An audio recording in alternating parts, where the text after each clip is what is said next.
I was here. I'm not nearly as much a deer in headlights this time. Mickey had to tell me, you're not giving a presentation. Oh, so it didn't catch on really well, but that was so nice, especially so many people call. Like, social media amazes me because I don't do social media, but it must have been posted in places. I had people call me from all the way back home, and so it's amazing how we're traveled, and I was able to reconnect with people I hadn't talked to in 10 or 15 years, so it's really nice.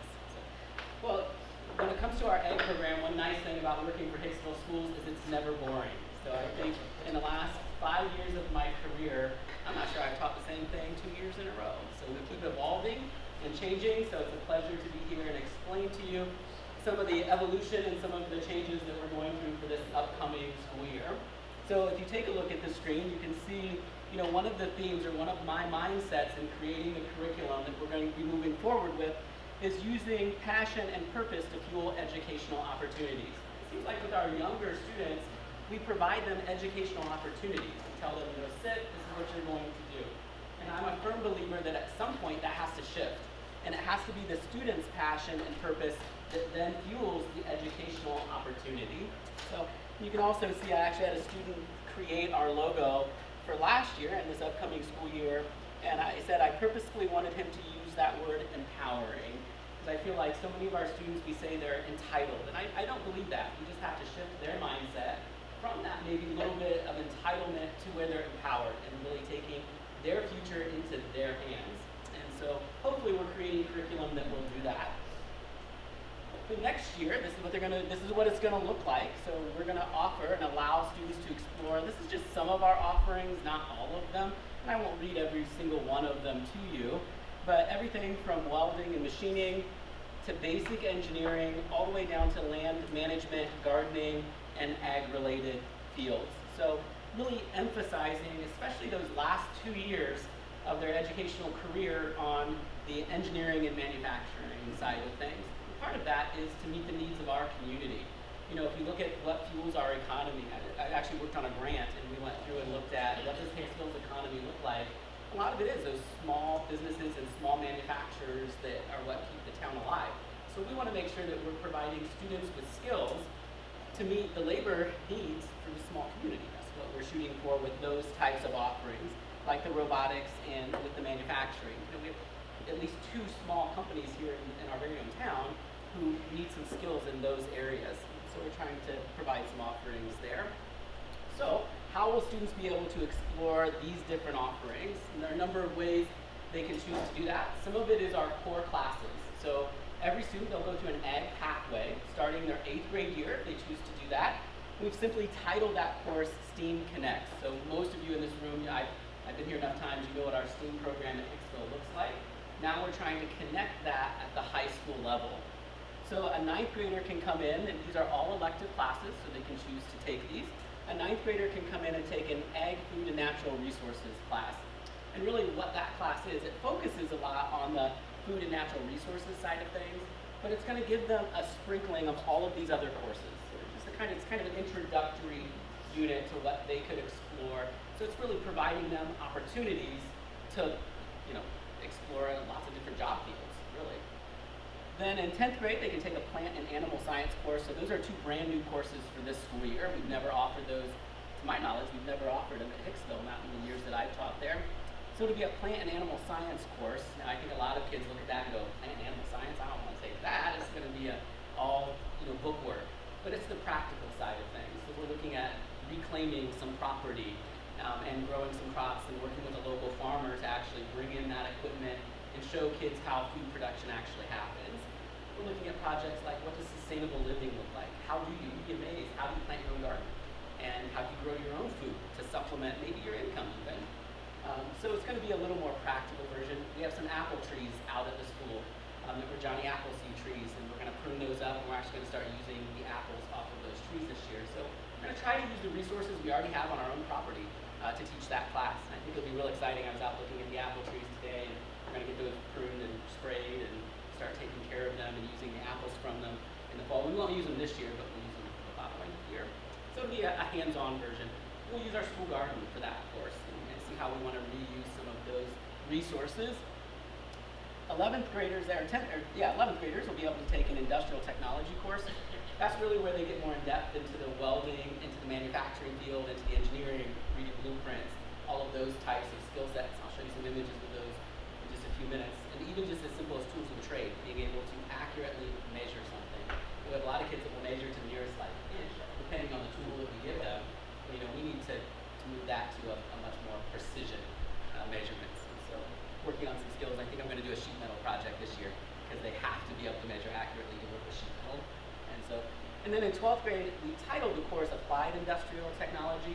Hopefully they'll take everything that they learned in all of those other courses and be able to apply it to something that they're passionate about. It's almost, I would say it's an agribusiness course is the way it's actually listed.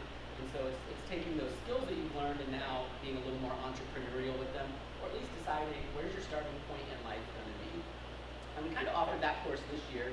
And I'm happy to say out of the students that we had, most of them found a really nice, I'm starting to track them to go, where do they actually end up at the end of the day? All of them ended up in the career field that they wanted to be in except for one. So that's some pretty good, I think pretty good results in that. So, and you can see, I'm going to show you a number of images, but you can see we're doing, in some of our more introductory classes, you know, we're doing just some simple framing, simple electrical work, but you know, they had to wire that to a switch, and hopefully when they turned the switch, the light bulb went on. So, some simple stuff, so building knee walls, things like that.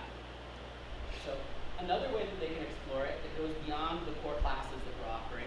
We've collaborated with APT. We used to do a 2-year program at APT. What we discovered is we want to give kids, and I feel passionately that we need to give kids variety. So we're not saying this is exactly what you have to do and you have to choose that as a sophomore. It's more, let's explore things as a sophomore and a junior. So a junior will actually leave our building at the end of the day, so they're scheduled a study hall on their home base period. They drive out to APT and they take a module. It's a 3-week-long module that APT put together. It's 100% hands-on. So in my class, they might come in and learn the basics of welding. I might teach them the safety aspects of it. We might go through 3 different types of welds. But then I'm going to send them out to APT to work with one of the professionals in the field, and they're going to take that 3-week-long immersive course with a welder. So we're offering courses. Or last year we offered a machining course, which was real eye-opening for me on what we need to teach as prerequisites, because some of the kids got out there and they were deer in headlights, and some of that was trigonometry. And when do we introduce kids to trigonometry, and how do you figure out where the center of something is? So some of the practical math skills we teach in my class, where they go out to APT and they have to apply it on the mill, and they work with their machinist for that 3-week-long period of time. And then they did some industrial, electrical, and then robotics and robotic welding out there. So each one of those is a 3-week module. A student can take all of those modules. They don't have to take any of them. They can choose just one. Welding was actually the most popular last year, so I think we're going to talk to them about offering that welding course multiple times so we can get more kids involved with that. So that's another option that students have. And you can see as one of our students working with one of the welders out at APT. So we're trying to get more of those collaborative efforts. So I'm working on a couple more of those going into next year with other businesses that are local in town that might need an intern or somebody to come out and offer those classes as juniors. As a senior then, we offer our work-study program for the first time. Last year we were able to put $72,000 back into the economy. So I think we piloted it with like 9 students, and of those 9 students, we tracked all of their earnings, and it ended up being about $72,000. So we had a couple of high school seniors that made over $20,000 a year for that year working for themselves. One developed his own LLC, and now that's what he's doing for a living. So he was all set when he graduated. He's taking that, he said from the time that school ended until now, he's just finished his first $25,000. So that's $25,000 for the summer. So if he keeps on track with that, he'll be making a pretty nice living with his LLC. So, but we had students that were at Defiance College. We had one student who took a job there doing all of their tech work, and then they hired him after he graduated, and so now he has a full-time job working at Defiance College. So it was a good position for him. Mr. Perna, of course, I have some connections there, and so he hired 2 of our students this year. Jewel Grain, Allied Molded Products is the industry that I worked with. So I could gain some industrial skills. Last summer I spent the summer working for them, and now I'm sending students their direction to their HR people. When we get somebody that I think would fit that type of industry, I send them that way. So again, it allows them to have a living wage right out of high school if they don't want to go to college. And then we have, so these two students here are at Vancrest Nursing Home working. They got their STNA through Vancrest. Vancrest paid for it, and then they spent all last year working for Vancrest. And they did pretty well too. And I know there were times they were making like time and a half, and they were making more than I was.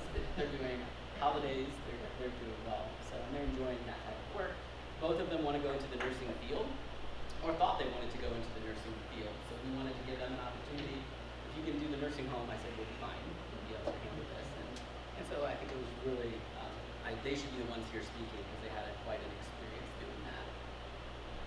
And then, of course, they can also explore it through FFA, which will be starting this year. So some of the leadership will come through FFA. I think at last night's school board meeting, we officially hired an FFA advisor to help out with that. So that will become a reality walking into this school year. So they'll be able to do some of those competitions through the FFA. So if we take a look at some of the images, and so this just gives you a little idea. We do have some, of course, there are always those issues that we have to navigate. Our building's way too small for what we're doing. I just learned to live with the mess. It's not that big a deal. And so I know once it's all beautiful in there right now, but once school starts, it'll all be over. Kids do a pretty decent job, in all honesty, of keeping things reasonably. So we're able to work in there. But you see different types of woodworking projects that students are doing. So everything from these young men were building a poker table, so probably shouldn't let them build that one, but that's what they wanted to build. So a picnic table, so they have to take a blueprint or a plan.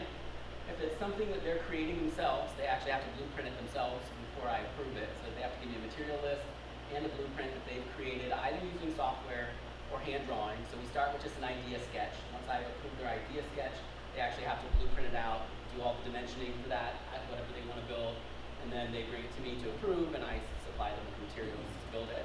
And then sometimes we just purchase a blueprint. That's a lot easier, like the picnic tables and the Adirondack chairs, projects like that. We just buy a blueprint for them. So we've done some basic automotive, and that just, for the most part, came from the need for some automotive training. So especially our sophomores coming in, most of them just know that you turn the car on and it goes. And so for automotive, we worked on mostly things like checking your brakes, rotors, how do you change a tire, if you're on one, is it safe to change a tire along the road, those types of issues. When they open the hood, I like for them to be able to identify everything, all the parts of an internal combustion engine, because it's not that complicated. And we go through all 10 peripheral parts on a car that commonly will need maintenance or will have to be replaced at some point, so they don't panic when the alternator goes out. Eventually there's a life to that, and you're going to have to replace it, so it's not a big deal. Plan for those types of things. The student here who's working, actually, I think he hit a raccoon or something and broke the front grille of his car, so we ordered an aftermarket grill for him, and then they came in and took the bumper all apart and replaced that grill for him, saved him a ton of money. It was crazy how much they were going to charge him to get that grill replaced. So some of them are practical from the standpoint that they just want the cars to look nice, and trying to get them into, if you buy it, take care of it. We changed some rotors this year that I couldn't believe. I saved them. I've never seen a rotor that's been that worn down. So it's my example of, please don't do this to your car type of things. And it's making a noise when we brought it back. I know, yeah, that's the problem. So you teach them how to drive. I wish we were doing that. I'm a huge proponent that kids need their driver's license. I'm always on them. It's part of what we're doing because they've changed that. When we were in school, it's all through the school, and now they have to do it on their own. It's expensive. The driving school, I don't think do as good a job as in driver's training. I shouldn't say that on camera, but it's reality. And so we do a basic automotive unit, and in that unit we go through just a few of the driving rules, maintenance, what's safe on the road if you can't drive a car on the donut for 3 weeks, things like that. It's just not safe. So we do cover some of those items, but we look at it more from the safety point of view of the vehicle than we do the actual driving skills. No, and I think it's a huge need. Even just talking to kids about getting their driver's license, because we're doing this work study program, and you'd be amazed how many of them can't go much beyond the walls of our school because they're 18 years old and still don't have a driver's license. And we all know if you live in Hicksville, to get a job, you need a driver's license, which is really important. So I emphasize to the kids the importance of getting their driver's license and finding resources to be able to get their driver's license. So just some basic, like I said, automotive. We do some electronics, and so these kids, they built a guitar, so we bought the frame. They did the electronics on the inside of it, so they soldered their own board together. That's what we're working on. So we do a lot of soldering projects and just simple repairs of wiring. good skill for them to have. So a lot of variety. So one of the projects, and you probably tell you, I don't say no very often. If somebody wants to try something, I'm like, yeah, go ahead and let's see how it works. So we had everything from, these guys are hydro dipping here. We have a laser engraver running here, to a student who is doing some taxidermy, some real simple taxidermy and smelly taxidermy right there. So, just highlighting, we're still continuing to work with things like the robotics because that's an industry, but also teaching kids how to use those basic tools as well. Fabrication, how do you create a prototype of something? So, we're still working on things like the miter saw and how to do an accurate cut, how do you safely use a miter saw, down to some metal work and fabrication. I like doing the fabrication with metal because they have to be accurate, and so it teaches them to measure more than once. And then we get into some of those more agricultural types of concepts as well. So, and some of that is just teaching kids to enjoy being outside and to enjoy being in the garden. And so you can see, in 8th grade, we're building to some of these little garden boxes and putting some succulents in it. She laser etched it. And then going into the high school, this is our garden. Sandy Brown for years has taken care of our garden, and certainly we don't want to leave that legacy go. And so she kind of turned it over to me to take over and we're just going to do it all through our ag program. And so we were out doing some flowers that we're hoping some bees will come in and do some pollination garden there. And then we have some students working with things like concrete to create their own little plant holders, and then they're actually selling those. Hopefully we're going to work with a coffee shop and they'll be able to put some of their work on display at the coffee shop and actually sell it. So using some of those senior entrepreneurial skills to create and sell. So this just shows you some images of the garden that we're still working on. So doing some flowers. Hopefully we'll do some flower arranging next year. So I'm hoping to get some of the plants that in the fall will still be available for us to do some arrangements with the kids into that. So that just gives you an idea of what our apple orchard looks like. So I'm really excited about reusing and getting those trees in good condition. And part of that course is going to look at the history of the town. And so that was an apple orchard. And so what does that mean for our school? And like looking at the do I have the right name even? Learning some of that history though I think is really important. And that course will also focus on that community side of planting things, selling things, knowing who people are.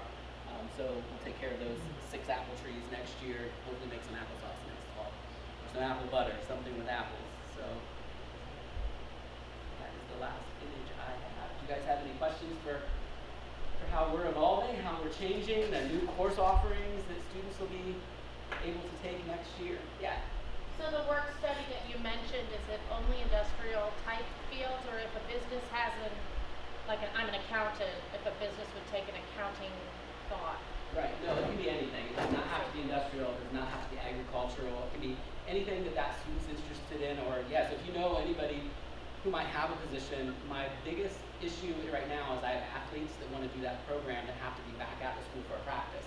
So what I'm looking at is businesses that are willing to kind of put almost a shift together for a high school student where they would be able to come to work after lunch, work until 3 o'clock, and then head back to the school. So that's probably the biggest. I have a few places that are saying, yeah, we're willing to make that investment, because it is an investment for a company to do something like that and say, yeah, we're going to offer a completely separate shift that doesn't match our normal shift. It can be a little bit tricky. So yeah, it can be anything though. Yeah. Nathan, how are you funded? Is all your stuff paid for? I can't believe that it's all paid for by your budget from the school. Some of it is, it takes time to build a program. So, the school, obviously, here at Hicksville has always been super supportive. So I don't think they've ever said no when I've gone in and said, hey, we need this piece of equipment.